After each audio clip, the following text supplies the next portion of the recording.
हम लोग प्रेम में चलते चलते श्रेय की ओर जाने का निरंतर प्रयत्न करते रहे। श्रीमद् भगवत गीता केवल एकांगी जीवन व्यतीत करने की बात कहती नहीं, परस्परम भावयन्तः श्रेयः परमवाप्स्यत्। एक दूसरे के साथ वैचारिक, व्यवहारिक, आध्यात्मिक श्रेष्ठ चिंतन का आदान प्रदान करते हुए, मध्य गति से चलने वालों को तीव्रतर गति देते हुए, तीव्र गति वालों को तीव्रतम गति में रहते हुए और उनके लक्ष्य तक पहुंचाने का कार्य। श्रीमद् भगवत गीता मेरी मां है, आपकी मां है, निरंतर संदेश देती है। इसलिए युक्ताहार विहारस्य युक्त चेष्टस्य कर्मसु, चेष्टा भी संयमित हो, युक्त स्वप्नावबोधस्य जागृति और शयन, इनके भी के लिए भी अपने आप ही नियंत्रण की रेखाएं बने। और उसके बाद यदि ऐसा जीवन जिया गया तो श्रीमद् भगवत गीता का पावन संदेश है, यह युक्त जीवन दुख, हम सब लोगों के दुखों का विनाश हो जाएगा।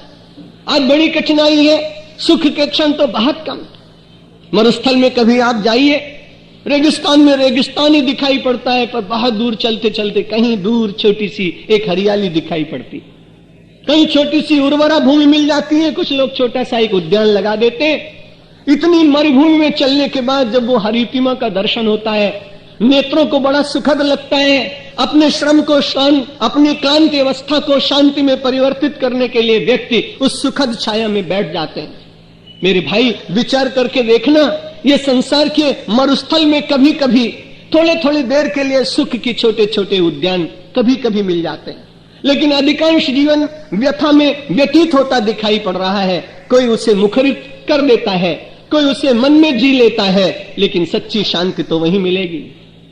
सब कर्मत खगनायक रेहा और करिए राम पद पंकज नेहा। परम वंदनीय स्वामी श्यामाचरण जी महाराज ने प्रेम की बात कही। तो हम सब लोग सचमुच जब तक भगवान के चरणों में प्रीति नहीं करेंगे और अनन्य भाव से नहीं करेंगे, तब तक हमें वो सद्बुद्धि परमात्मा के यहां से मिलती तो है, लेकिन भगवान स्वयं प्रत्यक्ष सद्बुद्धि को देकर हम सब लोगों के जीवन को और अधिक धन्यता प्रदान कर देंगे। सब कर्मत खगनायक एहा करिए राम पद पंकज नेहा। संसार में रहिए लेकिन स्नेह भगवान को करिए। जिन जिन लोगों से आपने बहुत अधिक स्नेह के सूत्र बांधे होंगे, उनमें कई बार विश्वासघात का भी अनुभव किया होगा। कई बार जितनी अपेक्षा रही होगी उतना आपको नहीं मिला होगा, और वो स्नेह के क्षण जो कभी सुखद रहे होंगे, अंत तो गत्वा आपको बड़ी पीड़ा दे के गए हो। लेकिन परमात्मा से प्रेम करने वाले व्यक्ति ने कभी ये कहा नहीं कि मुझे बहुत व्यथा हो रही है, और यदि उसको व्यथा भी हुई तो इतनी रसपूर्ण होती है।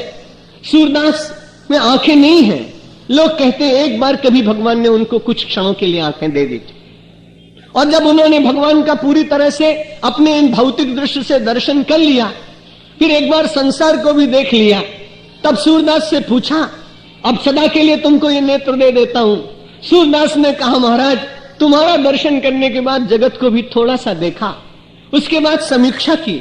समीक्षा करने के बाद ऐसा लगा कि जिन आंखों से तुम्हें देखा, उन आंखों से अब फिर संसार को देखने की इच्छा नहीं, मुझे फिर से सूरदास बना दो, इसी में मेरा कल्याण है, इसी में मेरा आनंद। आप विचार करके देखें, जगत में तो जरूर रहना है, लेकिन जगत बांध न पाए, इसके लिए आसक्ति को बार बार काटने के लिए, मिटाने के लिए, क्षरित करने के लिए, क्षीण करने के लिए परमेश्वर के चरणों का अनुराग और युक्त व्यवहार, युक्त चेष्टा, युक्त जीवन, राष्ट्रीय स्वाभिमान, सनातन धर्म के प्रति गौरव, अपने जीवन की शुद्धता के लिए निरंतर प्रयत्नशील जीवन, ये सब बातें श्रीमद् भगवत गीता माता स्वरूपा है। उसके वरदान में यदि हमें और आपको मिल गई तो जीवन धन्य हो जाएगा। इन्हीं शब्दों के साथ आज विराम लेते हैं। सायंकाल पुनः आपसे कुछ चर्चा करेंगे। आपको बहुत बहुत धन्यवाद।